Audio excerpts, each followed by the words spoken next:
14h35, acho que a gente pode começar. Gilberto, então, você assume a coordenação agora, né? Bom, então a gente já pode começar oficialmente, né? Então, boa tarde a todos e todas. A gente vai começar agora a segunda sessão aqui do Simpósio de Literatura Brasileira, quer dizer, na verdade, terceira, porque no horário anterior houve duas simultâneas. E, seguindo aqui a ordem, a gente vai começar pela Rafaela Fernandes, da USP, né, que vai apresentar o trabalho Carolina Maria de Jesus, Escritos Memorialísticos Afrocentrados na Trilha Espiralar da Calunga. Então, Rafaela, por favor.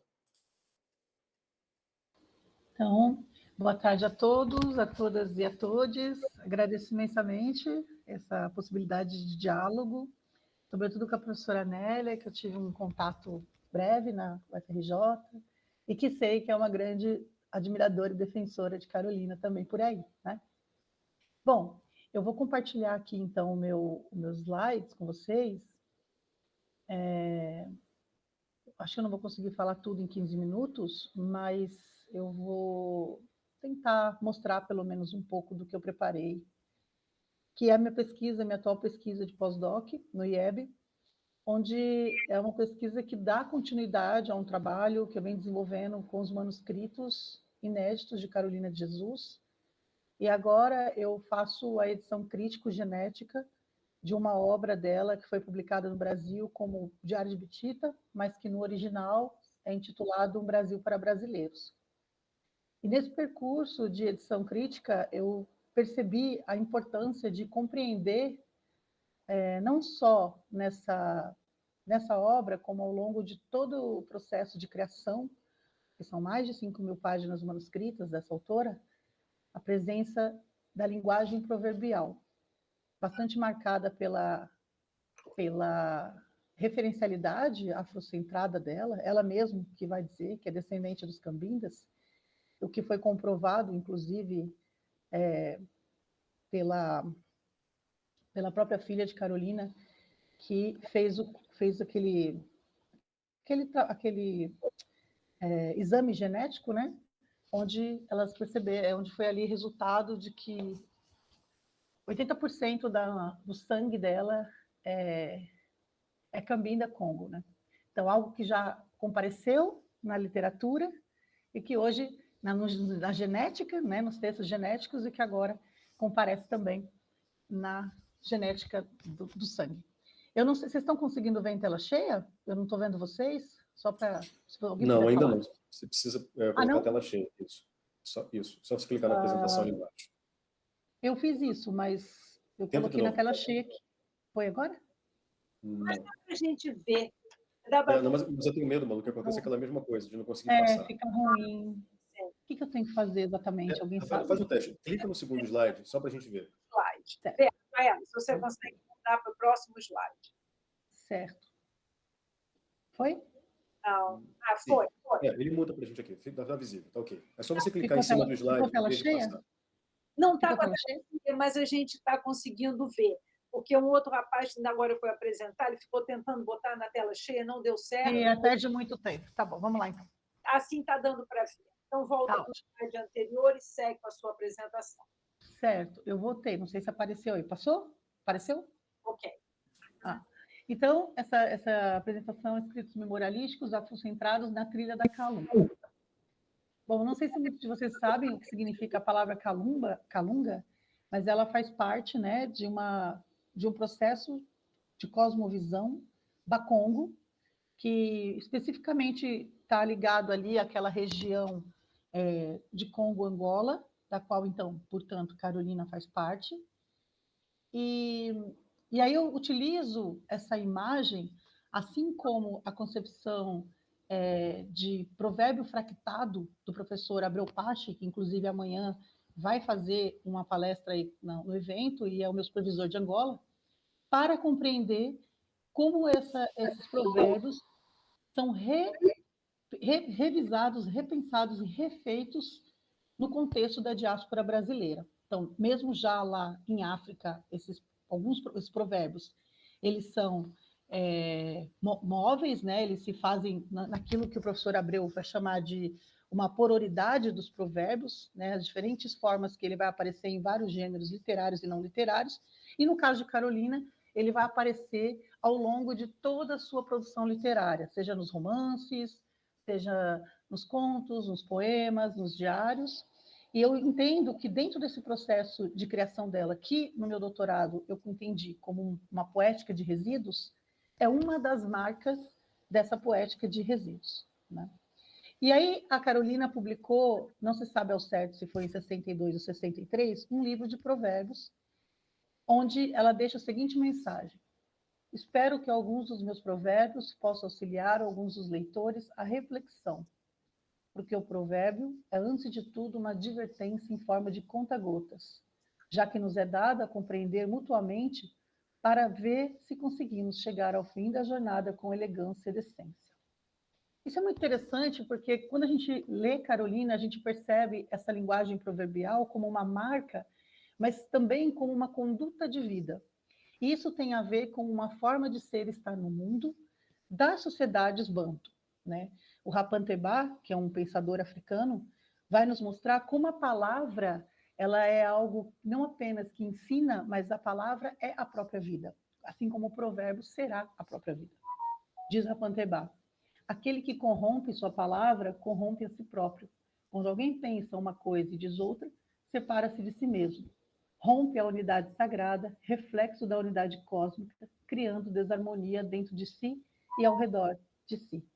Então, a palavra é muito cara para essas comunidades africanas, né? Essas comunidades banto, essas comunidades que têm na palavra uma filosofia de vida.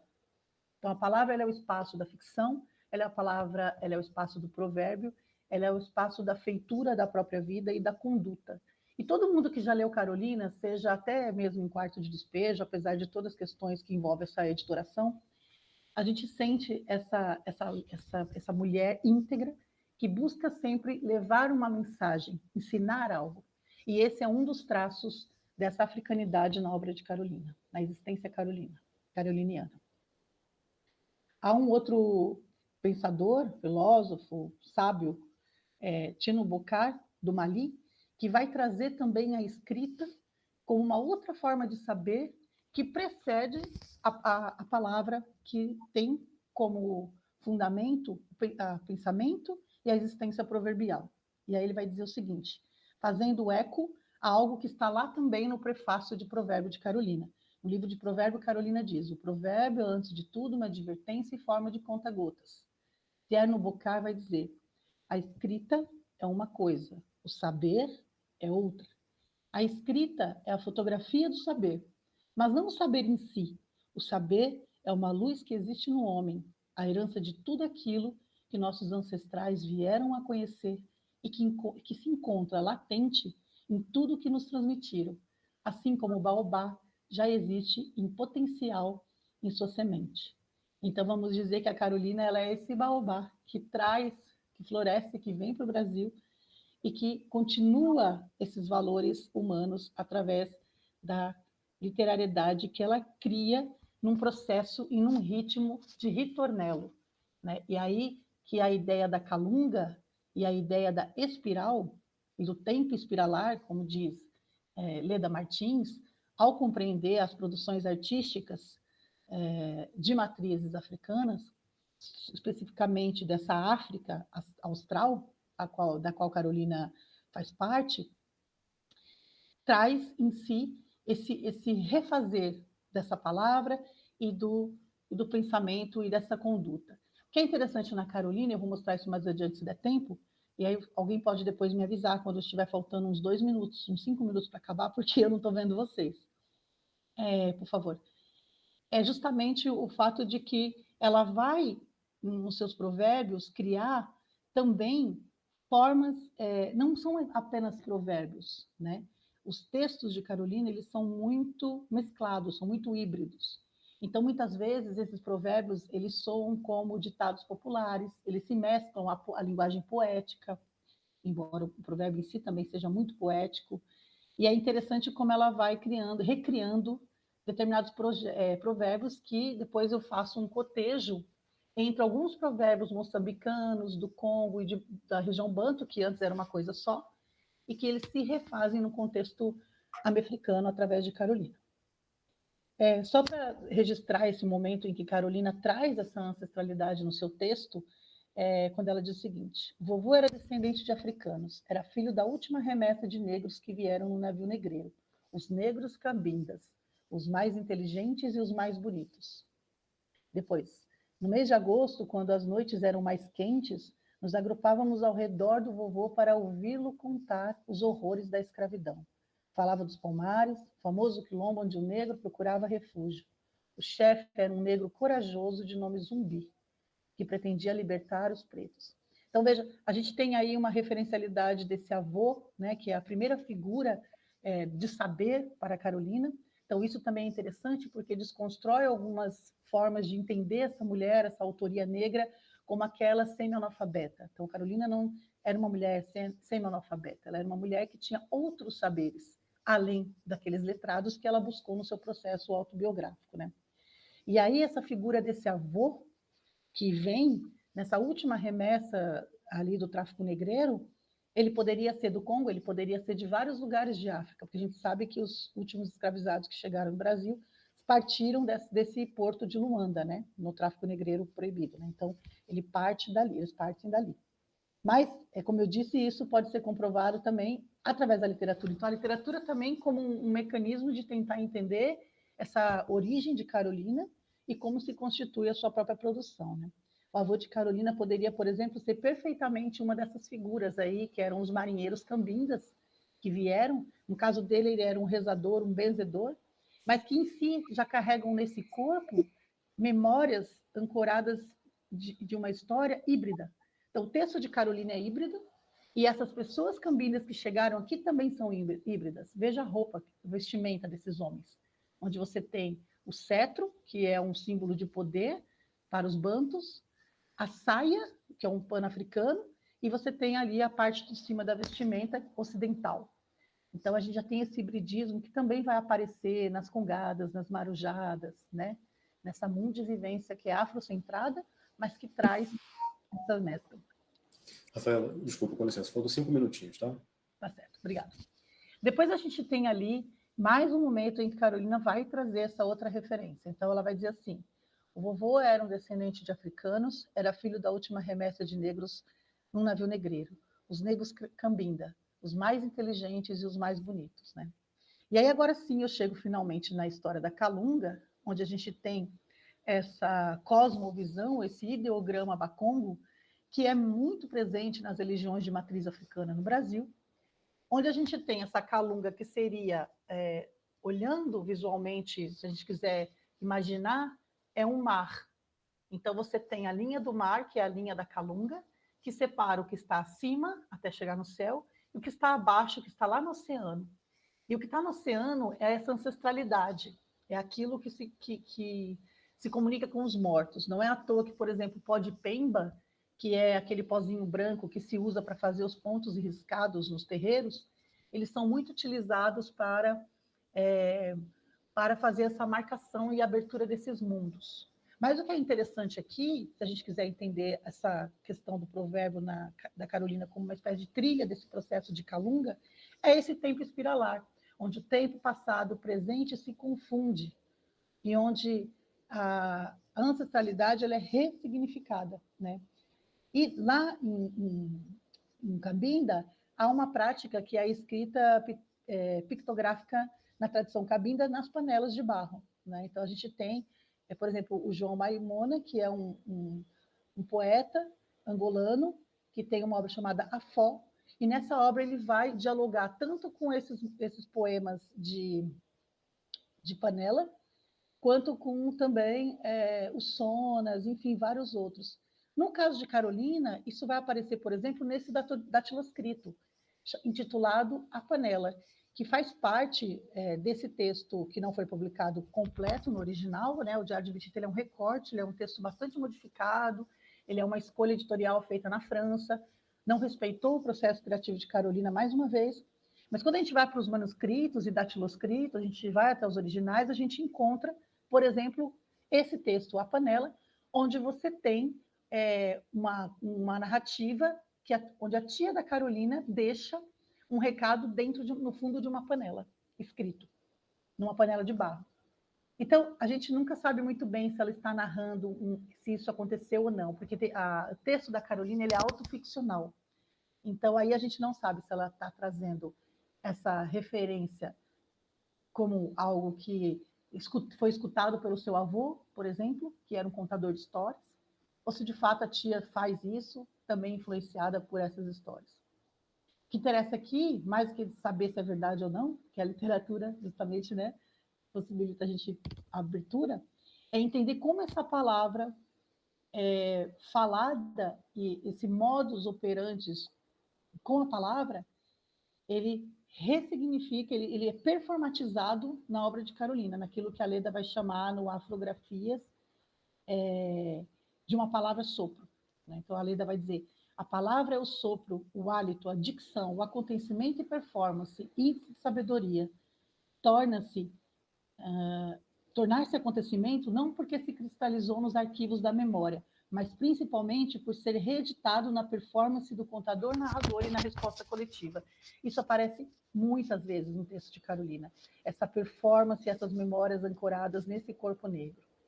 E aí eu tenho pouquíssimos minutos, mas gostaria de dizer que um caminho então interessante para entender essa literatura de Carolina é também compreendê-la através da percepção de uma oralitura, enquanto um ato de fala e de escrita performático, que é fundamental, e isso é muito patente nos manuscritos, infelizmente não não nas publicações, mas que infelizmente agora a gente vem trabalhando as originais, né, como vocês sabem, pela Companhia das Letras, e podendo trazer essa Carolina mais fidedigna para que vocês possam conhecer de fato essa ancestralidade que marca a Carolina, a escrita caroliniana, que infelizmente foi bastante podada ao longo das suas possibilidades de publicação. Então, por enquanto eu encerro aqui, uma pena, gostaria de falar muito mais, e agradeço, como eu disse, novamente a oportunidade e me coloco à disposição para a gente debater. Obrigada. Tá ótimo, Rafaela, muito obrigado. Só um aviso que eu não fiz quando a gente começou, nós combinamos aqui de todo mundo apresentar os trabalhos e, ao fim, os debatedores comentam. Né? Na verdade, debatedores, acho que mais Manu e a Nélia, nesse caso. Então, a gente vai passar agora para o segundo trabalho da mesa, que é da Micaele de Souza Ferreira, da UERJ, que se intitula Ler o Contemporâneo, a ficção brasileira no século XXI. Então, Micaele, por favor, se puder começar. Obrigada, Gilberto. Boa tarde a todos e a todas e a todas. Eu só vou compartilhar aqui o meu slide, só um minutinho.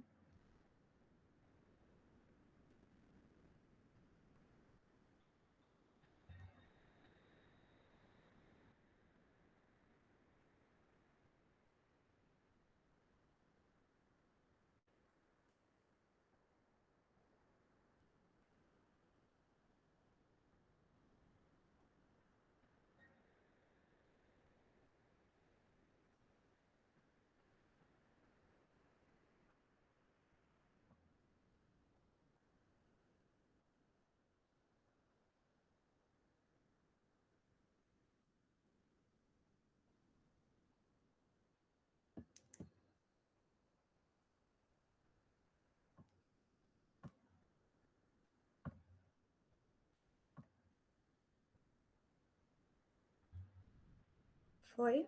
Vocês conseguem visualizar? Ainda não.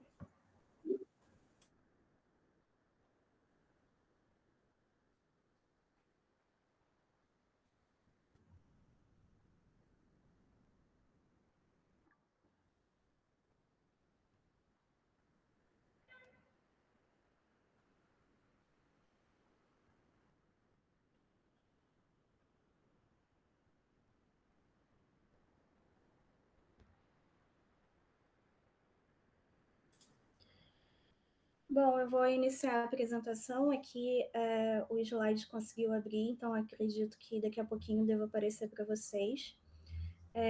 Boa tarde, eu me chamo Micaele Ferreira.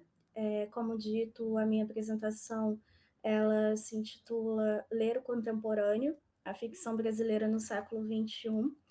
E essa apresentação é um recorte da minha pesquisa de doutorado em desenvolvimento. Na verdade, eu busco com essa apresentação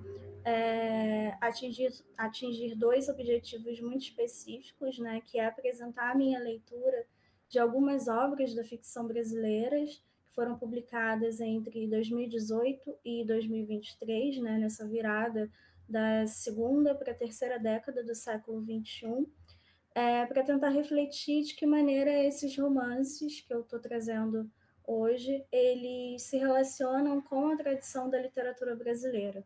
A minha pesquisa de doutorado é sobre distopia na literatura brasileira, mas nesse princípio da pesquisa eu venho tentando construir um mapeamento de algumas obras que foram publicadas mais recentemente, né, no campo literário. Acho que o slide já abriu aí. Vocês conseguem visualizar? Não abriu. Se você quiser, você pode mandar para o meu e-mail, que eu tento projetar aqui, que aí você fica livre para falar. Eu tenho, perdão, eu tenho o slide aqui, eu posso apresentar. Então fica mais fácil, obrigado. Eu fiz pequenas inclusões no slide, mas o essencial ele permanece no arquivo que eu enviei. Em primeiro lugar, eu só queria estabelecer o que eu trago como o que eu entendo como contemporâneo, né? Então, eu vou pensar o contemporâneo a partir dessa imagem de algo que é inapreensível, muito inespecífico, e para isso eu trago o pensamento do Agamben, né, que vai colocar o contemporâneo como essa ideia de algo completamente inalcançável, essa ideia de algo fugaz, que é marcado por certo anacronismo e por certo deslocamento.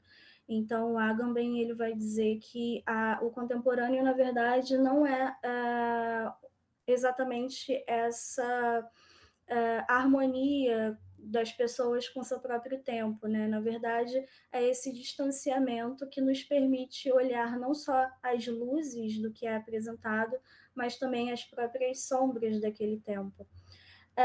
E é nesse sentido que eu penso também, evidentemente, algumas linhagens que podem ser apresentadas nesse contemporâneo, né, na literatura brasileira. E para isso eu parto do estudo da professora Beatriz Rezende, da UFRJ, em que ela vai analisar as expressões contemporâneas na literatura brasileira, e a Beatriz Rezende ela vai trazer 3 movimentos nessa literatura contemporânea. O primeiro seria relacionado à fertilidade no consumo e na produção de textos literários, né? Então, produz-se muito mais literatura e, ao mesmo tempo, há também leitores dessa literatura. Isso implica obrigatoriamente na qualidade desses textos que são publicados, o que pode ser visto não apenas em relação à linguagem, que tem sido bastante sofisticada, mas também do ponto de vista do próprio projeto gráfico desses escritores. Em terceiro lugar, a Beatriz Rezende destaca a questão da multiplicidade de perspectivas, né? Então, podemos observar muitas vozes e muita variedade de suportes em relação à nossa literatura. Todos esses movimentos, eles se baseiam a partir do que ela vai conceituar como um traço de presentificação na literatura brasileira, que é uma marca que vai se manter até hoje, e sobretudo porque os romances que estão sendo publicados mais recentemente, eles são muito ancorados no presente. Mas aqui eu trago uma observação de que o texto da professora Beatriz ele foi publicado em 2018, né, quando vivenciávamos o otimismo de um novo início de século, quando vivenciávamos, então, um período de democracia plena, algo que o discurso contemporâneo pôde absorver. Na atualidade, nós, então, temos que lidar com diversas crises econômicas e políticas que vêm se revelando um desafio. Sobretudo no contexto brasileiro, nós temos que assimilar um trauma que foi resultante da recente ruptura democrática no país, né? Então, é nesse sentido, não sei se o slide está sendo exibido aqui, o meu continua aberto. Estamos vendo aqui, sim. O meu arquivo ou o arquivo do monitor? Desculpa. O arquivo do Christian. Tá. Então, vou fechar o meu aqui para que eu possa acompanhar também. Então, é nesse sentido que eu percebo que a distopia ela emerge como um recurso para lidar com esse presente inalcançável, inatingível, né, por parte de diversos escritores da literatura. Mas a distopia ela é um gênero que é completamente elástico, híbrido, que vai dialogar com diversos outros gêneros, mas aqui no Brasil a distopia ela é observada sobretudo como uma cena fundacional. Então é nesse sentido que eu me permito ver e analisar a distopia a partir da percepção da professora Ângela Dias, que diz o seguinte: a contemplação da história como narrativa distópica decorre do reconhecimento, no presente, da sombra infausta do que já foi como renitente permanência. Né? Então, eu percebo que alguns romances eles vêm sendo elaborados a partir de uma análise ou de uma apresentação do que seria uma memória e um esquecimento, que vai colocar em questionamento a própria ideia de nação. Né? E aqui eu trago também a ideia trazida, entendida pelo Benedict Anderson, né? Que é a ideia de comunidades imaginadas. Então, para ele, a condição nacional e o nacionalismo, eles são produtos culturais específicos que são construídos a partir do século XVIII, né? Devido ao cruzamento complexo de forças históricas. Produtos que são transplantados como modelos de autoconsciência para se incorporarem e serem incorporados a uma variedade igualmente grande de constelações políticas e ideológicas. Então, é nesse jogo construído entre a memória e o esquecimento que nasce a ideia de nação na perspectiva do Anderson. Que será entendida pelo autor como essas comunidades imaginadas. Então, elas são imaginadas porque elas vão pressupor uma ficcionalização, elas vão pressupor uma imagem de comunhão em determinada comunidade, né, que também vai exigir o que deve ser esquecido, obliterado e o que deve ser mantido. E o Brasil, que foi fundado sob o signo da colonização, ele manteve, ele esqueceu, né, a presença da violência como parte da sua Constituição em favor de uma imagem ufanista, de país fértil e cordial. Então, é nesse sentido que eu trago 3 romances, que eu não vou conseguir, por conta do tempo, me deter especificamente em cada um deles, mas posteriormente eu pretendo aprofundá-los, né, em um trabalho subsequente, que é A Morte e o Meteoro, do J.K. Harness Terron, que foi publicado em 2019 pela editora Todavia. Também penso no Som do Rugido da Onça, que é um romance publicado em 2000, foi publicado em 2021, da escritora Micheline Verunski, pela Companhia das Letras, que foi inclusive vencedor do Prêmio Jabuti na categoria de romance literário, e Os Substitutos, que foi um livro escrito pelo Bernardo de Carvalho, publicado em 2023 pela Companhia das Letras. Então, cada um desses livros, de uma certa maneira, eles trazem essa questão dessa relação conflituosa entre história, como podemos olhar a história no contemporâneo, a história do passado, a partir do nosso olhar contemporâneo. Né? Então, A Morte e o Meteoro, o foco do livro, ele vai se deter no extermínio das culturas indígenas na região amazônica. A história ela gira em torno da tentativa de enviar os últimos 50 sobreviventes da tribo Cajapacuji para o México, e eles são os últimos indígenas em território brasileiro a manter uma língua própria. Né? Então, é nesse sentido que um antropólogo se tornará responsável pela manutenção e pela segurança dessa tribo, após a morte de um outro antropólogo em circunstâncias bastante misteriosas, né? Então, o enredo desse livro nos leva à Amazônia adentro para observar todos os perigos e os rituais dos Cajapacus. É um livro marcado, sobretudo, por elementos do horror. Já no Som do Rugido da Onça, esse horror ele é ficcionalizado, mas a partir de uma linguagem profundamente lírica, né? E, inclusive, eu trago até um trecho desse romance que diz o seguinte: o que posso fazer se não contar entre as rachaduras esta história? Feito planta que rompe a dureza do tijolo, suas raízes caminhando pelo escuro, a força de suas folhas impondo nova paisagem, esta história procura o sol. Fecha aspas. Então, esse livro ele vai narrar a história de duas crianças indígenas que foram raptadas no Brasil do século XIX e levadas para a Alemanha como objeto de investigação, né, de pesquisa de dois cientistas alemães. Então, a menina, ela é de origem, é um casal, né? A menina, ela é de origem miranha, a Inê, e é nomeada como Isabela, enquanto o menino de origem juri, ele é nomeado como Johann. Então, essa história de ambos, ela vai ser trazida à superfície da narrativa após a personagem Josefa, que é uma personagem ficcional, 2 séculos depois, visualizar essas crianças em uma exposição de arte, né? Mas essa é, sobretudo, uma história sobre vingança. Já Os Substitutos, do Bernardo Carvalho, vai abordar a relação conflituosa entre um pai ruralista e o seu filho adolescente durante as viagens que eles realizam à região centro-oeste do Brasil.